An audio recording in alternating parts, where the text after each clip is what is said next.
फरवरी 1959। रूस के उराल पहाड़ों में 9 अनुभवी पर्वतारोही एक तंबू से बाहर निकले और फिर कभी वापस नहीं लौटे। लेकिन यह सिर्फ एक दुर्घटना की कहानी नहीं है। यह उस रात की कहानी है जो आज भी किसी को समझ नहीं आई। जनवरी 1959 की ठंड में सोवियत संघ के उरल पॉलिटेक्निक इंस्टीट्यूट के 10 छात्र और युवा पेशेवर एक साथ इकट्ठा हुए। उनका सपना था उराल पहाड़ों के सबसे कठिन रास्तों में से एक को पार करना। यह ट्रेक कैटेगरी 3 का था, यानी सबसे ऊंची कठिनाई का दर्जा। लेकिन इस समूह के लिए यह कोई नई बात नहीं थी। इनमें से कई लोग पहले भी ऐसे अभियानों पर जा चुके थे। उनके नेता थे आइगर द्यातलोव, 23 साल के तेज दिमाग वाले अनुभवी। उनके साथ थे जिनेदा कोलमोगोरोवा, ल्यूडमिला दुबिनीना, यूरी डोरोशेंको, अलेक्जेंडर कोलेव्तोव और कई और। एक सदस्य बीमारी के कारण रास्ते में ही पीछे रह गया और शायद यही उसकी जान बची। 23 जनवरी को ये लोग आइवदल शहर से रवाना हुए। उनके डायरी में उत्साह था, ठंड में भी हंसी थी।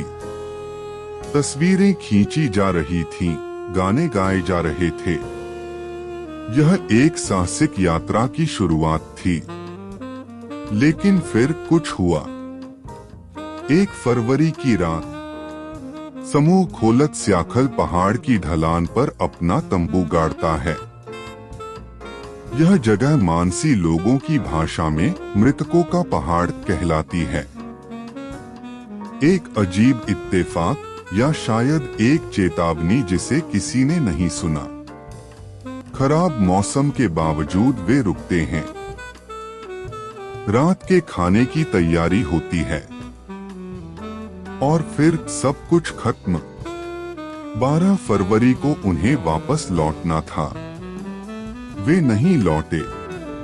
पहले कुछ दिन किसी ने ध्यान नहीं दिया, ऐसी यात्राओं में देरी होती है। लेकिन जब हफ्ते बाद भी कोई खबर नहीं आई तो खोज दल भेजा गया। 26 फरवरी को उन्हें तंबू मिला और जो दिखा उसने खोजकर्ताओं के पैर जमीन पर जमा दिए। तंबू अंदर से फटा हुआ था, बाहर से नहीं, अंदर से। किसी ने चाकू से या किसी धारदार चीज से तंबू के कपड़े को काटा था, जैसे कोई जल्दी में था, जैसे बाहर निकलने का कोई और रास्ता नहीं था या समय नहीं था। सारा सामान अंदर था, जूते, कपड़े, खाना, उपकरण, सब कुछ। लेकिन 9 लोग नहीं थे। उनके पैरों के निशान बर्फ में मिले, नंगे पैर या केवल मोजों में। वे ढलान से नीचे गए थे, जंगल की तरफ, और यह निशान बताते थे कि वे दौड़ नहीं रहे थे, वे चल रहे थे, व्यवस्थित तरीके से, जैसे किसी ने उन्हें कहा हो, जाओ, लेकिन घबराओ मत। यह और भी अजीब था। अगर कोई खतरा था तो भागते क्यों नहीं? और अगर खतरा नहीं था तो -40 डिग्री की ठंड में बिना जूतों के बाहर क्यों निकले? पहले 5 शव जंगल के पास मिले। आइगर द्यातलोव और जिनेदा कोलमोगोरोवा ढलान पर थे, जैसे वापस तंबू की तरफ लौट रहे हों। रुस्तेम स्लोबोडिन उनके बीच में था। तीनों की मृत्यु का कारण था हाइपोथर्मिया, ठंड। लेकिन 4 और शव मिलने में महीनों लग गए। वे बर्फ के नीचे एक खड्ड में दबे थे और जब मिले तो कहानी बदल गई। इन 4 में से 3 की हड्डियां टूटी हुई थीं। ल्यूडमिला दुबिनीना की पसलियां कई जगह से, निकोलास थाइबोस ब्रिग्नोलल की खोपड़ी, सेमियोन ज़ोलोट्रेव के सीने की हड्डियां, इस तरह की चोटें जो किसी बहुत बड़े दबाव से आती हैं, जैसे कोई गाड़ी से कुचला गया हो या किसी विस्फोट की लहर ने तोड़ दिया हो। लेकिन त्वचा पर कोई निशान नहीं था, कोई खरोंच नहीं, जैसे चोट बाहर से नहीं अंदर से आई हो। और ल्युदमिला दुबिनिना, उनकी जीभ गायब थी, आंखें गायब थीं।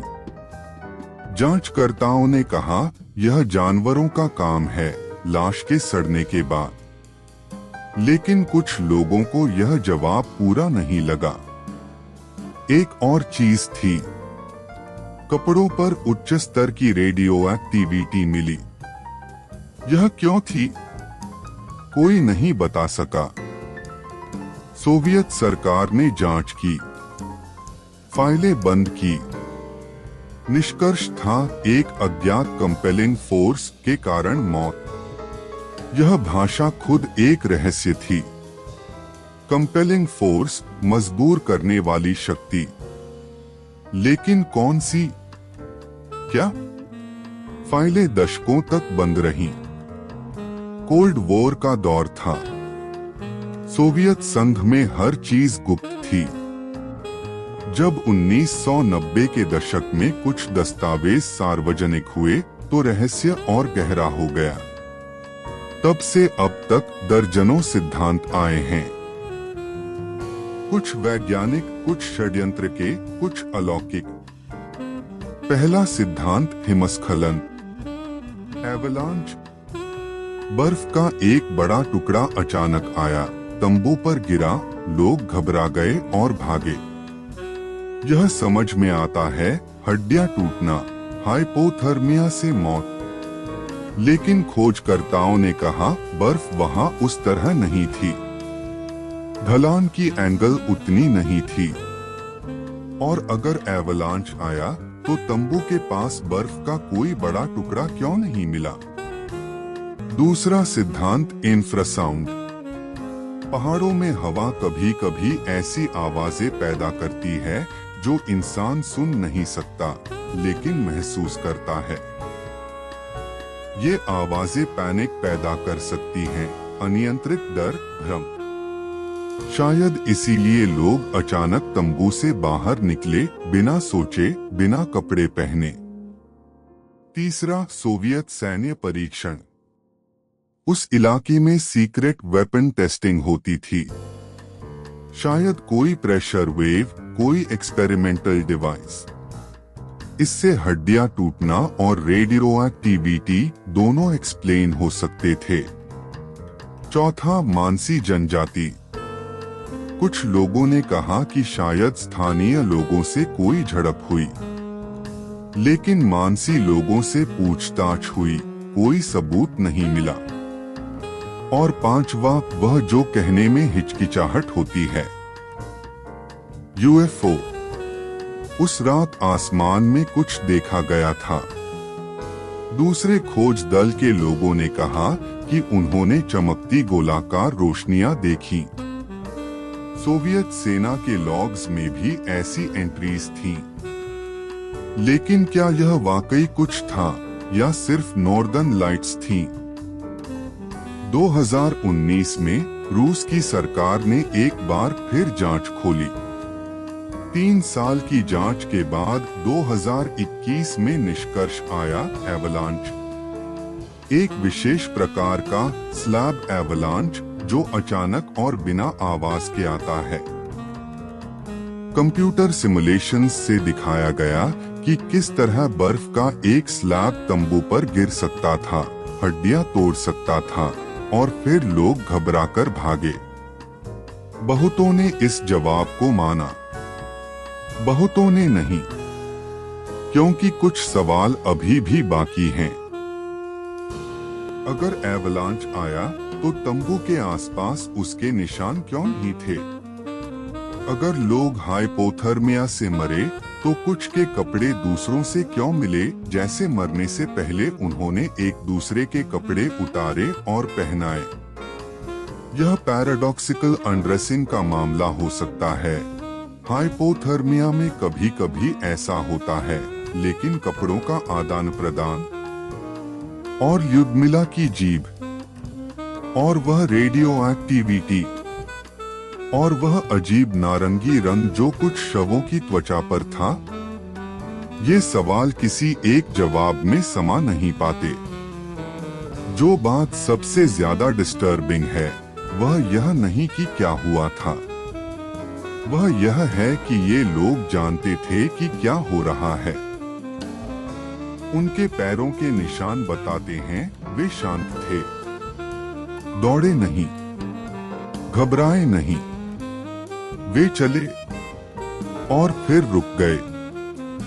द्यातलोव और कोलमोगोरोवा के शव तंबू की तरफ मुंह किए मिले।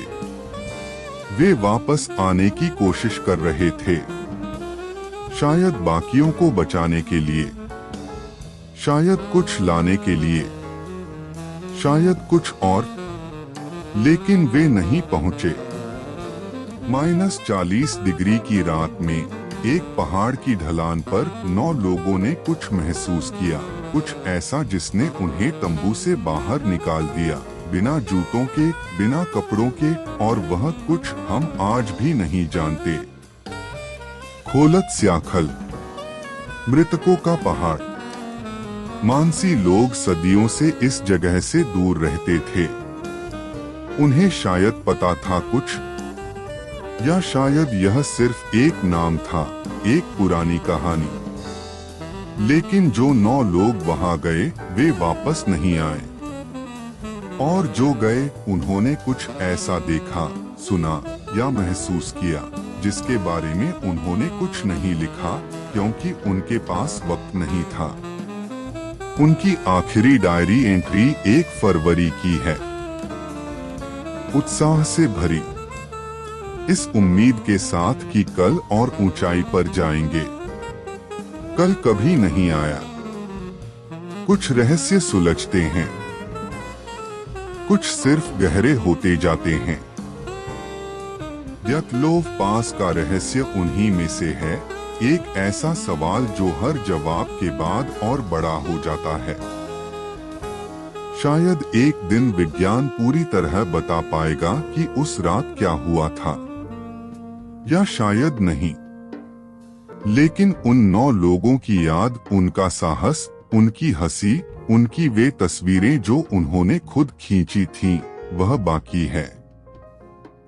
एक पहाड़ की बर्फ में दबी हुई और हम सबके मन में जीती हुई।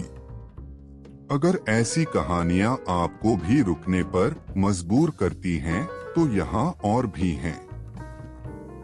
इंतजार में।